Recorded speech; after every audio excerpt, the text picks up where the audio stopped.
자, 오늘은 역사적 반복이 계속될 것인가에 대해 말씀드리겠습니다. 김대중 대통령부터 노무현 대통령, 문 대통령, 그리고 지금 이재명 대통령까지 진보 정권마다 부동산이 폭등했습니다. 진보 정권 4, 5년 차쯤에 이제 글로벌 경제 이벤트가 발생하면서 하락하는 패턴이 계속 반복되고 있습니다. 부동산은 또 정치랑 뗄 수 없죠. 과거 사례를 보고 지금 시기가 어떻게 흘러가는지 한번 살펴보겠습니다. 첫 번째로 노무현 대통령 때 이제 목숨을 걸고 부동산 투기에도 재미를 못 볼 것이라고 했지만 당시 서울 부동산이랑 경기도의 주요 7개 도시에서는 3배 넘게 오르기도 했습니다. 특히 용인이 그랬고 용인에 들어갔던 사람들은 하락 후유증이 상당히 길었습니다. 그래서 본전이 왔을 때 많이들 다시 팔아서 이 상승장을 누리지 못하는 그런 아픈 기억들을 이제 가지고 있게 되었고요. 문재인 대통령도 부동산 적폐를 청산하겠다, 강력하게 추진하겠다, 촛불 정신을 구현하겠다 이렇게 주장했습니다. 근데 현재도 마찬가지입니다. 현재도 뭐 이재명 대통령이 하루에 몇 번씩이나 그렇게 얘기를 하고 있고 새벽에도 지금 계속 트위터를 막 날리고 있습니다. 예, 지금 또 똑같은 정책을 밀어붙이고 있는데 그거에 대해서 문재인 전 대통령이 또 한마디 했습니다. 우리가 부동산 정책만큼은 실패했다. 그게 2월 9일입니다. 2월 9일. 지금 인정했는데도 불구하고 설에도 지금 쉬지 않고 계속 겁박하고 적폐 취급하고 투기꾼이다. 우리는 자신 있다. 정책이 많다. 이렇게 주장하고 있습니다. 근데 현재 정권이 들어선 지 1년도 안 됐습니다. 근데 서울 부동산이 벌써 50%에서 60% 가까이 올랐습니다. 이게 뭐 고가주택뿐만 아니라 아주 소형주택, 10평대, 뭐 11평, 13평 이런 것들이 특별 시민이 되기 위한 특별시의 시민이죠. 이 되기 위한 어떤 입장권이 되어버린 뭐 마치 커뮤니티 회원권 같은 개념입니다. 최소 금액으로 이 자격을 얻고 그 이후에는 부가 옵션인 것처럼 이런 주택마저 폭등이 해버렸단 말입니다. 그래서 우리가 한번 볼만한 것들은 첫 번째로 강남권의 그 수서역 근처에 일원동 수서 1단지라고 이런 주택이 있습니다. 여기 이제 17평인데 이때 윤석열 정권 때 얼마나 좋았습니까? 그 신생아 대출도 풀어주고 해서 9억 이하에 매수할 수 있는 그리고 대출도 70%까지 다 나왔습니다. 그래서 대략적으로 자기가 취득하는 데 있어가지고 만약에 8억 3,750만 원의 매매가가 형성돼 있다면 그거를 신생아 대출 5억을 받으면 자기 돈 3억 4천 취득세 포함해서 3억 4천만 있으면 진입이 가능했던 건데 이게 지금 1월 29일자로 15억 3천이 거래됐습니다. 원래 지금 같으면 15억이 넘어가면 대출이 4억밖에 안 나오죠. 그렇다고 하면 지금 사고 싶다고 하면 이게 그때는 3억 4천 들었지만 지금은 취득세 뭐 앞뒤로 중개비 포함해서 약 한 12억은 들어야 진입할 수 있다는 말이죠. 문정 시형도 마찬가지입니다. 여기도 뭐 기존에 6억 한 5천, 6억 7천, 6억 8천 요 정도 수준 내서 가격이 형성돼 있었는데 뭐 신생아 대출뿐만 아니라 그냥 일반 대출도 50% 나왔습니다. 50% 나와서 대출이 3억 4천이면은 나머지 3억 4천만 있으면은 들어갈 수 있었는데 지금 이미 10억 3천입니다. 10억 3천이고 지금 나와 있는 매물은 이 가격이 없습니다. 이 가격이 없고 11억 12억입니다. 그래서 지금 진입하려고 해도 상당히 지금 진입하기가 쉽지 않습니다. 쉽지 않고 이 오른 가격도 받기가 쉽지 않은 상황입니다. 그리고 강동구 쪽이죠. 강동구에 이 길동 삼익파크라고 이 재건축하는 단지가 있는데 요것도 마찬가지입니다. 요것도 24년 7월쯤에 7억 5천 정도 했습니다. 근데 지금 12억 8천입니다. 12억 8천. 신축 품귀 현상이랑 맞물려 가지고 이게 재건축 이쪽 재건축이 이제 계속 빠르게 진행되다 보니까 가격이 천정부지로 올랐습니다. 그래서 여기서 뭐 진입하기도 쉽지 않은데 그렇다고 뭐 안 산다고 어떤 대책이 있느냐? 그렇지가 않습니다. 그래서 제가 보기에는 더 오를 것 같은데 아무리 뭐 겁박을 준다고 해서 이게 깊은 조정이 올 것이냐, 뭐 12억짜리 갑자기 10억대로 떨어질 거냐, 저는 그렇게 안 보고 있습니다. 지금 양도세 중과가 5월까지 이렇게 리미트를 걸었는데도 불구하고 시장의 매물을 보면 이 10억대 미만의 10억 근처의 물건들은 여전히 그 매물 자체가 없어요. 매물 자체가 없고 뭐 누가 뭐 음, 팔까? 솔직히 뭐 우리가 이미 3번이나 2번이나 더 겪어봤잖아요. 가까운 과거에. 근데 양도세 중과를 하고 나서는 더 오르더라. 이게 다 학습이 돼 있거든요. 근데 학습이 돼 있는데도 불구하고 계속해서 이렇게 겁박하는데 더 무서운 거는 이 정권이 아직 4년이 더 남았습니다. 4년이. 1년 동안 5, 60%가 올랐는데 4년이 더 남았다. 그리고 분명히 이 4년 끝에는 대선이 한 번 더 있을 건데 이때 어느 당이 가져갈 거냐. 현재로서는 국민의힘은 좀 쉽지 않아 보입니다. 쉽지 않아 보이고 뭐 당명 개정도 한다고 하는데 쉽지 않아 보이고 아마 민주당이 가져가지 않을까. 그렇게 따지면 4년이 아니라 이게 9년인 거죠, 9년. 그러면 지금 상승 초입인데 사야 할까요? 안 사야 할까요?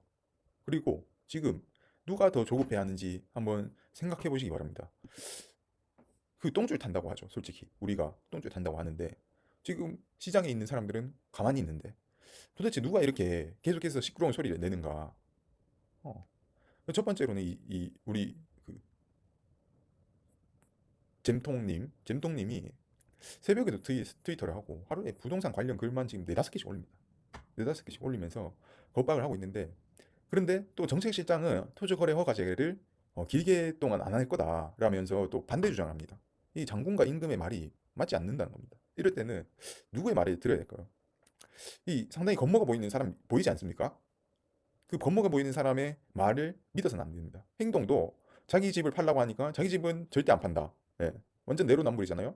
우리가 행동을 믿어야 되잖아요. 말은 그냥 뱉으면 그만일 뿐이고 행동은 그 사람의 진실을 볼 수 있습니다. 그래서 이럴 때는 거꾸로 가는 것이 맞다. 이렇게 겁박하는 거라고 하면 무조건 사야 된다. 음. 지금 지나면은 이게 어떻게 지금 바뀔지 모른다. 자, 무슨 말을 했었죠? 제가 얘기를 했죠. 행동을 믿어라. 말은 바뀔 수 있다. 자, 이 어록이 있습니다. 그랬더니 그런 줄 알더라. 한 가지 예를 가져왔습니다. 대선 전에 대선 유세 중에 수요 과다로 집값이 오르면은 세금으로 수요를 억압해서 가격 관리를 하는 게 아니라 공급을 늘려서 적정한 가격을 유지하도록 하겠습니다. 이렇게 말했습니다. 근데 지금 뭐라고 하고 있습니까? 지금은 세금으로 때려잡겠다. 보유하고 있으면 더더욱 손해가 되도록 만들겠다. 그 세금으로 안 잡는다고 하더니 지금 완전 180도 급 드리프트를 했습니다. 그래서 지금 이 말이 자꾸 바뀌는 사람, 자꾸 말이 바뀐단 말이죠. 이거를 믿을 수 있겠습니까? 지금 겁박하는 것도 조금 지나면 또 바뀐단 말이에요. 또 바뀐다. 예. 지금 그 예로 두 번째 예로 그때 그런 얘기를 했습니다. 10월쯤에 방법이 많다라고 했다가 없다고 했다가 잡을 방법이 없대요. 그랬다가 지금은 이제 배째라는 식으로 그런데 뭐 어쩌라고요? 이런 식으로 얘기를 하고 있습니다. 지금 예. 그래서 우리가 사실 고가주택이 뭐 30억이 50억 되고 뭐 물론 일부 박탈감이 들 수 있겠지만 그거는 저희가 어떤 대단한 사업을 한다거나 어떤 뭐 투자 대박이 났다거나 그러지 않는 이상 그거를 사기는 정말 어렵지 않습니까? 근데 그런 것을 차치하고 우리가 좀 봐야 될 부분들은 실질적으로 우리가 구매할 수 있고 안정적인 주거 생활을 하기 위한 지역들 그런 지역들마저 지금 폭등세를 지금 계속해서 뛰고 있다. 서울 하급지부터 경기도 중급지까지 지금 보시면 아시다시피 폭등세입니다. 완전 폭등세고 특히 용인 수지 여기는 막 0.4%대지만 지금 최근 데이터로 봤을 때는 0.7%까지 오릅니다. 그래서 12주째 연속 상승입니다. 12주째 연속 상승이고 어떤 뭐 신정주공 1단지 이런 이제 초역세권 단지 같은 경우에는 7억대가 지금 거의 뭐 10억 5천, 11억 이렇게까지 지금 올라온 상태거든요. 지금이 시작이라고 봅니다. 그런 주택들이 이제 다 15억까지 갈 거고 대출이 나오는 뭐 6억까지 대출이 나오는 한도 내에서 계속 갈 거고 정책 대출이 나오는 9억 이하 저가 주택들 있잖아요. 그것들도 완전히 끌어올릴 겁니다. 그래서 6억대도 뭐 한 9억대까지 그냥 갈 거고 신규로 진입하는 사회초년생들은 결혼 시기가 정말 뒤로 늦춰질 수밖에 없습니다. 이게 중간에 어떤 금융위기가 오지 않는 이상 계속해서 저가 주택들까지 말살시키고 월세와 이렇게 만들어 버리면 철저한 계급화가 이루어질 겁니다. 그래서 유럽식으로 어떤 뭐 귀족부터 그러니까 대대손손 상속된 자산들에 의해서 그것이 이제 계속해서 자산이 고이고 하면서 그 도심 중심지에 있는 그런 것들은 신규로 진입하기는 매우 어려운 그런 형태로 갈 거다. 그렇게 예상이 됩니다. 그래서 지금 우리가 좀 눈여겨볼 만한 지역은 아직 안 오른 지역들이 조금 있습니다. 물론 이것도 설이 지나면 이제 신호들이 오겠지만 현재 잠잠한 수원이나 안양, 인천 그리고 지금 뭐 거래량이 폭발했죠. 노동강 같은 경우에는 그렇지만 아직 유효하다. 저는 그렇게 봅니다. 노동강도 뭐 소형 평수들이 지금 가격들이 막 폭등하고 있는데 그것들 잡아도 괜찮다고 생각합니다. 그래서 좀 잠잠한 지역들, 요런 매교동 이런 것들 이제 비과세 물량들이 좀 많이 나오고 있고 조금 이제 용인 다음으로 수원이기 때문에 곧 올 겁니다. 곧 올 거고 이게 9억 6천 뭐 12억 10억 2천 이런 것도 있는데 이거 제가 봤을 때는 뭐 12억 좀 더 가면 15억 금방 갈 거라고 봅니다. 그리고 신규로 분양하는 단지들인데 요즘 분양가가 비싸기도 하지만 분양 시장이 좀 시들해요. 그 인기 있는 지역만 분양이 잘 되고 조금만 뒤쳐져도 분양이 잘 안 되고 있습니다. 근데 이런 것들 매우 유효하다고 봅니다. 왜냐하면 다주택자들이 진입할 수도 없는 상황이고 그렇다고 뭐 무주택자들이 할 거냐? 무주택자들은 그냥 토지에 그 입지 좋은데 그런 데를 그냥 살려고 합니다. 당장 입주 가능한 것들. 그리고 그나마 유효한 것들은 그 1주택 갈아타기인데 원래 상급지에 있던 분들은 자기 그 하급지로 잘 안 오죠. 그렇기 때문에 조금 비인기 지역이더라도 바뀔 수 있는 부분들. 이런 안양역 센트럴 아이파크 수자인 요거는 한번 보시면은 월판선이 뚫리는 자리인데 물론 그 주위 환경이 그렇게 막 엄청 좋지는 않습니다. 뭐 상권들이 있긴 하지만 조금 노후가 돼 있고 그렇지만 이게 29년에 입주하시게 되면 이 가격이 정말 싼 가격이다 이렇게 느낄 겁니다. 그리고 포레나 더샵 인천시청역 여기도 GTX-B가 들어오는 자리고 29년 9월까지입니다. 그래서 너무 아직 시간이 너무 많이 남았고 이런 것들 6천만 원을 가져가면 얼마나 좋습니까? 이거 최소 뭐 10%만 올라도 자기 6천만 원 넣어서 6천만 원 얻어가는 거 그냥 버는 겁니다. 그래서 뭐 대출도 풀려 있고 이런 것들 지금 안 하는 거는 뭐 내가 손해다 이렇게 생각하시면 될 것 같고요. 그리고 서울도 조금 내가 좀 덴마이라고 하죠. 어떤 베팅력을 좀 가지고 있다라고 하면 노려볼 지역이 좀 있습니다. 그중에서 저는 마천 요 재개발을 좀 최고로 꼽고 있는데 왜냐면 이게 이제 강남권의 마지막 뉴타운입니다. 마지막 뉴타운이고 지금 뭐 일반 재개발 같은 경우에는 잘 진행되고 있습니다. 마천 4구역 같은 경우 관리처분 계획 인가까지 갔기 때문에 이건 그냥 바로 된다고 보시면 됩니다. 곧 바로 된다. 그리고 나머지들은 이 분양 실적을 보고 속도가 붙을 거예요. 붙을 건데 제가 추천드리는 거 이 신통기획입니다. 신통기획. 신통기획 아직 초기 단계죠. 근데 신통기획이 어떤 그 장애물이 있냐? 이게 매수를 하면 그 임대 사업자 아니면 실거주가 필수인 그런 케이스들만 매수가 가능합니다. 그래서 임대 사업자 물량을 그거를 인수인계를 한다거나 아니면 그 자기가 일반 매물을 사서 실거주를 들어가겠다. 2년을 실거주를 해야 됩니다. 그래서 그렇게 몸빵도 가능하고 베팅도 가능하다라고 하면 이거 10년 기다리면 내 인생이 바뀔 건데 이거 한번 베팅해 볼 만하지 않습니까? 그래서 마지막 입성 기회다. 서울의 신축 마지막 입성 기회. 그것도 강남권 뉴타운이다. 그래서 이 부분 잘 한번 지켜보시길 바랍니다.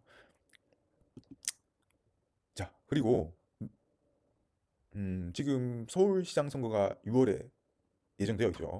여론조사를 보면 오세훈 시장이 상당히 불리하고 정원호 구청장이 될 가능성이 좀 높아 보입니다. 그렇게 되면 또 신축 공급이 더더욱 마를 수밖에 없어요.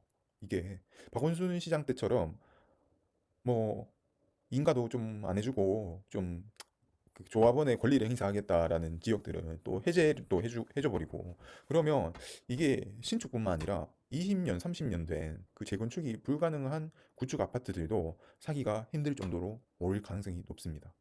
그래서 서울의 성벽이 쳐지는 거죠. 그러면 이 서울의 성벽을 치기 위한 어떤 전략들이 있을 것인데 분명히 지금 서울시장 선거하기 전에는 그런 얘기들을 따로 안 할 겁니다. 안 할 거고 시장을 먹는 순간 이 민주당의 과반과 대통령 또 어떤 그 전략들이 있을 겁니다. 예를 들어서 뭐 공시 가격을 올리든지 뭐, 뭐 그런 이제 정책들이 있을 건데 상당히 좀 걱정스러운 우려스러운 부분이라고 볼 수 있겠습니다. 그래서 이 지방선거가 어떻게 끝날 것이냐에 따라서 다르겠지만 제가 감히 좀 예측을 해보자면 앞으로는 다시 신분제 사회가 될 것이다. 무슨 얘기냐? 앞으로의 서울은 그 지금 보유세 인상을 원래 대선 전에는 하지 않겠다라는 입장이었는데 180도 틀었잖아요. 버틸 수 없게 만들겠다. 그 보유세 인상한다는 거거든요. 근데 보유세율을 올릴 것이냐? 그러면 그 전반적인 주택에 대해서 전체적으로 다 올린다는 얘기인 거죠. 아니면 각 구간별로 보유세를 개정한다거나 그런 식으로 갈 수도 있고 아니면 그 공동주택 가격 공시가를 건드려서 이 전체적인 세수를 늘리겠다. 그러면서 저가주택도 뭐 6억짜리 9억까지 올려버리면은 저가주택도 공시가 90%의 보유세를 때려 맞으면 이게 세수가 상당하잖아요. 그런 것을 좀 노리고 있지 않느냐. 뭐 그런 생각을 하고 있습니다. 그렇게 되면 솔직히 4년이 남았지만 과반이고 서울시장도 먹었고 기초단체 자치장도 먹었기 때문에 이건 제왕적으로 완전 가는 것이다.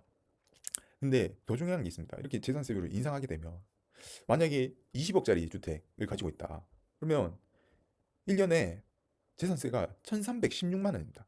그러면 12달에 나누면 100만 원이 넘는 금액입니다. 그래서 이거를 우리가 20억짜리 괜히 그냥 내가 10억짜리 집이 살고 있다가 그게 20억이 됐으면 20억이 된 거지. 근데 그거를 매달 100만 원씩 국가에 헌납을 하면서 살아야 된다. 근데 이거를 견딜 수 있는 사람들이 고소득층 말고는 없을 거라고 봐요. 그러니까 뭐 대기업 맞벌이 부부라면 충분히 가능하죠. 근데 어 그렇지 않다. 그러면 이거는 서울에서 나가라. 너는 20억짜리 주택에 살 능력이 없는 것이다. 이렇게 얘기가 되는 것이고 더더욱 이 내수 경기에 활력을 빼앗아가는 소비력을 줄이지 않겠습니까? 한 달에 50만 원이면 됐던 것들이 한 달에 100만 원씩. 그러면 한 달에 50만 원씩 더 못 쓰게 되는 거죠. 그러면 소비력이 줄어드는 거고 또 다른 영향으로는 50만 원씩 줄어들면 자녀를 2명 낳을 걸 한 명밖에 안 낳지 않겠습니까? 이게 거꾸로 가는 정책입니다. 그래서 이것 때문에 집값이 잡힌다는 설명은 정말 어이가 없고 이게 정말 말도 안 되는 경제 논리를 무시하는 설명이라고 보면 되고 유럽을 보시면 알게 됩니다. 유럽도 매우 초고위층, 초상위 계층들은 이런 거 내더라도 감당 가능합니다. 감당 가능하고 그것들이 모여가지고 엄청난 양극화가 이루어져 버려요. 그래서 아이의 그 하위 계층들은 자기가 상승하고자 하는 욕구들을 잊어버릴 정도로 짓밟히는 무참히 짓밟아버리는 그런 신분제 사회가 형성이 돼 있다는 거죠.